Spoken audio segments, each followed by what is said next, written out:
Salut à tous et à toutes, c'est Hexacob et on se retrouve pour un nouveau concept. Bon alors le concept il est un peu loin de ce qu'on faisait d'habitude, donc le gaming. Cette fois je serai, donc sur ce concept je serai tout seul. Bon. Je vais appeler ça Scriptum. Donc Scriptum parce que ça fait référence au script, aux mots, tous ces genres de choses. Et non pas homo sexuel. Bon. Du coup, en fait ici il va s'agir tout simplement de faire le tour d'un mot, donc de ses sens, de son origine. Ce genre de choses, vous voyez le genre. Bon, donc pour commencer la série, j'ai demandé à un de mes proches donc un mot, donc on m'a sorti fleur, donc bon, je me suis dit au début, bon, fleur c'est pas top, mais bon. Donc t'as vu, les fleurs c'est joli, ça a de belles couleurs, ça sent bon, ce genre de choses. Certains s'accordent même à dire qu'il y a un langage des fleurs. Mais pour le coup, le mot qu'on utilise, donc le mot fleur, lui-même il a un sens, hein, on lui a pas donné pour rien. Donc pour commencer tranquillement, le mot fleur en lui-même c'est quoi? Donc en français, le mot fleur c'est un nom commun féminin.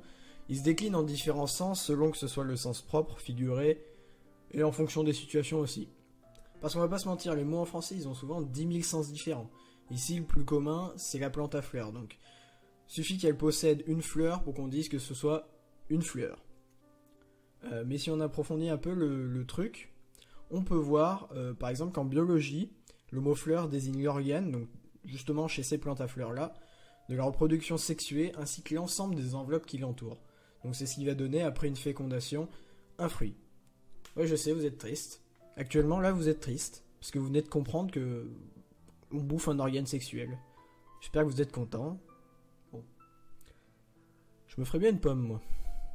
Parce que oui, le mot fleur peut désigner plusieurs choses différentes, telles que le motif, donc le motif en lui-même qui représente une fleur, un service rendu, la virginité d'une femme, la surface de quelque chose, une substance chimique obtenue par sublimation. Alors donc, je vais vous expliquer vite fait ce que c'est que la sublimation.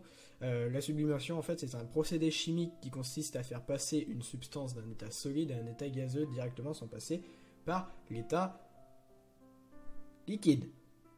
Oui, j'ai eu un petit... Enfin bon, bref. Et si t'étais pas attentif en cours de chimie, ça consiste à faire passer un glaçon, par exemple, à l'état de vapeur d'eau. Mais il y a aussi le sens meilleur de quelque chose. Et donc pour illustrer tout ça, on va faire quelques exemples simples pour bien que vous compreniez chaque sens qui sont différents. Donc par exemple, on a pour le sens de fleur qui représente un motif, on a par exemple comme phrase « Cette femme porte une robe à fleurs », donc tout simplement... là, ça va être le motif imprimé sur la robe. Pour un service rendu, par exemple, on a la phrase « Il m'a fait une fleur en m'aidant gratuitement ». Donc là, ici, fleur désigne donc, le service que la personne m'a rendu. Pour la virginité d'une femme, il est bon de garder sa fleur, donc sa fleur ici. Vous avez compris. La surface d'une chose, donc par exemple avec « Il est ta fleur de peau en ce moment ». Bon là, il y a un petit sens figuré que je vais pas m'attarder dessus. Mais ici, fleur de peau, c'est donc la surface de la peau, mais encore une fois, là, ça a un sens figuré.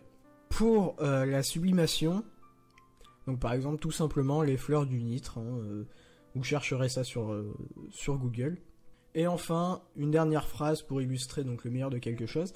Quand on parle de la fine fleur de notre école, ça va être, bien entendu, les meilleures personnalités de l'école. Donc quand j'entends personnalité, ça va être l'élite en termes de notes, j'imagine. Ce dernier rejoint le latin puisque le mot fleur est issu du latin florem, qui est l'accusatif de flos floris. Pour l'accusatif, on en parle un peu plus tard dans la vidéo, parce que c'est un peu plus compliqué à expliquer. Donc c'est ici en latin un nom commun masculin, et qui fait justement référence à l'idée de meilleure partie de quelque chose. C'est beau quand même, hein? Ouais mais non. Parce que le mot en latin... possède aussi une pléthore de significations, donc pas seulement l'idée de meilleure partie de quelque chose. Donc selon le contexte et les mots employés autour de celui-ci, ainsi on a par exemple, et là je vous arrête tout de suite, je vais vous mettre un petit stop, parce que vous allez me dire que oui, mais c'est pas les mêmes mots, c'est normal. Le latin, si c'est une langue morte, c'est qu'il y a une bonne raison. Petit briefing rapide donc du coup sur le latin et les différentes formes dont je vous ai parlé tout à l'heure, donc de l'accusatif par exemple. Donc en fait, en latin, on a ce qu'on appelle des déclinaisons, qui sont au nombre de 5, et qui sont composées de plusieurs variantes en leur sein. Donc pour faire simple, c'est différentes manières d'écrire un mot selon son rôle grammatical, son genre, ce genre de choses. Donc on va en revenir à nos exemples sur les différents sens de flos en latin pour bien vous faire comprendre que c'est pas si facile que ça. Donc alors je vous dis tout de suite que ça va pas être très beau en termes de prononciation latine. Donc excusez-moi envers les experts et si je fais quelques fautes, c'est pas voulu. Donc par exemple on a florem ducere, bref, donc qui signifie aspirer une odeur. Donc ici florem fait référence donc à odeur. Donc en faisant un petit pont entre odeur et l'odeur de la fleur, enfin ce genre de choses. Flores verni, par exemple, qui veut dire fleur printanière. Donc ici flores signifie tout simplement la plante à fleurs, comme dans notre français classique.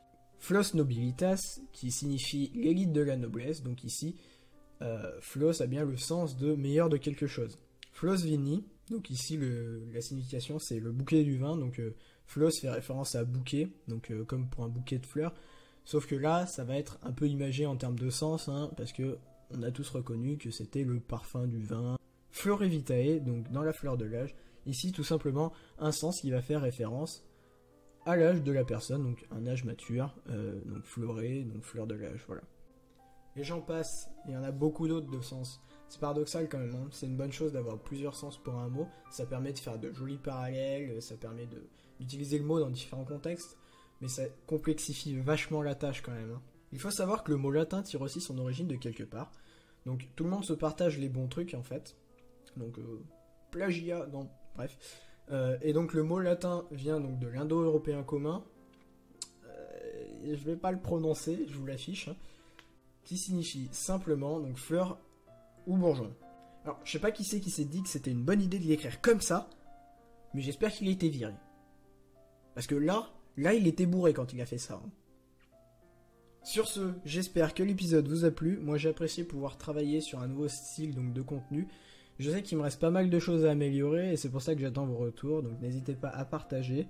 Je n'ai pas encore défini de vrai format pour ces épisodes, donc en termes de temps ou vraiment de montage, ce genre de choses. J'ai pas prévu de date de parution particulière non plus pour ce genre de vidéo, donc aussi bien il pourrait y en avoir un ce mois-ci, un le mois prochain, ou même deux la semaine prochaine, je sais pas. Même si j'aimerais pouvoir en faire au moins un par mois si ça vous plaît. Sur ce, je vous dis à la prochaine pour une nouvelle vidéo sur Galadrim c'est Hexacom.